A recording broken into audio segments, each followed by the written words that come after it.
mempraktekkan apapun yang diajarkan oleh Imam Al-Ghazali. Kata beliau, saya, kata beliau, juga mengambil berkah dari mencium tangan murid Oke. atau Good point, tangan good anak point. kecil. Barangkali Good point.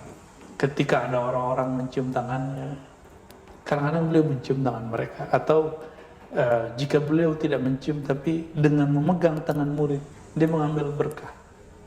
Ya.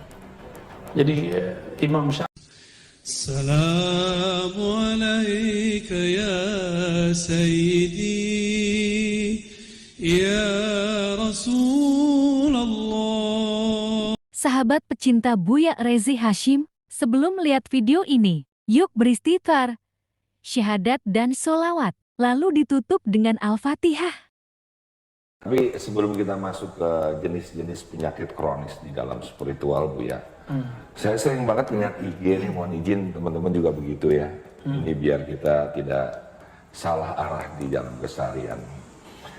Kalau kita punya istri, ciumlah keningnya, pipinya, ubun-ubunnya. Nah yang saya mau tanya ini tangannya, Bu ya. Saya dulu pernah mendapat pengertian, jangan suka cium tangan anak kecil, ntar dia gak sopan gitu kan. Maaf deh Bu ya, saya maaf. Nah bagian tangan ini gimana Bu ya untuk mencium? Rasulullah SAW justru ketika bertemu anak-anak kecil, beliau mencium tangan mereka. Mencium tangan mereka, Iya. karena dianggapnya Suci. belum banyak dosa. Ya.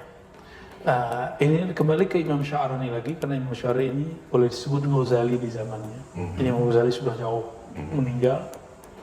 Muncullah Imam Sya'rani, beliau paling praktis mempraktekkan apapun yang diajarkan oleh Imam Al-Ghazali. Kata beliau, saya, kata beliau, juga mengambil berkah dari mencium tangan murid Oke.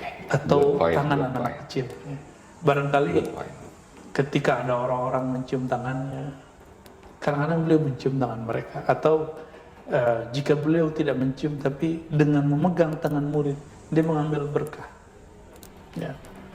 Jadi Imam Sya'rani ketemu anak kecil, beliau cium tangan Cium tangan, masih karena logik. mereka bersih. Lalu murid-murid itu mereka punya semangat yang tinggi. Ya, Ini yang kemudian diambil keberkahan spiritnya ya. spiritnya. Kan biasanya murid cium tangan guru. Murid ingin ngambil berkah dari guru. Tapi Imam Sya'rani ingin ngambil berkah dari muridnya. Kalau orang tidak tawadu, nggak mungkin mikir begitu. Iya, iya. Kalau Bang Dik Astagfirullah. mungkin begini. Oke. Saya setuju banget. Ya, apalagi sudah dapat penjelasan begini. Coba waktu pandemi, guru-guru nggak datang murid-muridnya. Apakah ada kemuliaan bagi guru-guru? Nggak ada kan? Anda mulia karena datanglah seorang murid-murid ya untuk belajar. Jadi saya dapat ilmunya di situ. Tapi Bu Ya nih, tadi kan yang kita tanya ini tentang istri.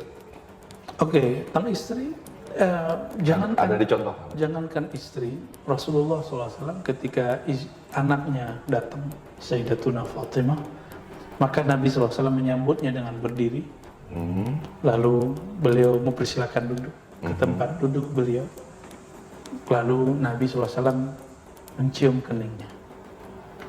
Istri. Anaknya juga. apalagi istrinya. Wow. Apalagi istrinya. Jadi Rasulullah SAW sangat penyayang kepada istrinya, kepada anak-anaknya, sehingga ada seorang laki-laki yang punya anak banyak, melihat Nabi mencium cucunya, itu kaget. Wahai Rasulullah, aku punya anak 10, gak pernah aku cium sebetulnya. Anaknya pun gak pernah dia cium. Mungkin istrinya juga dia hanya sentuh ketika dia mau, tapi ketika hari-harian tidak ada kasih sayang dia ekspresikan. Rasulullah itu orang yang wadud, yang sangat penyayang. Ya, beliau itu bukan perempuan, tapi ada sisi kelembutan hati yang melebihi seorang ibu. Nah, melebihi seorang ibu. Itulah dahsyatnya Rasulullah SAW. Pasti yang perempuannya jamaahnya nih memikirkan, wah asik banget ya punya guru atau Sulami seperti Bu ya. Menjadi contoh nih ya, saya juga malu. Saya makanya bertanya ya. Saya duduk di sini juga bukan karena cerdas, tapi karena ingin belajar ya. Bu ya, kita masuk ke jenis-jenis penyakit kronis di dalam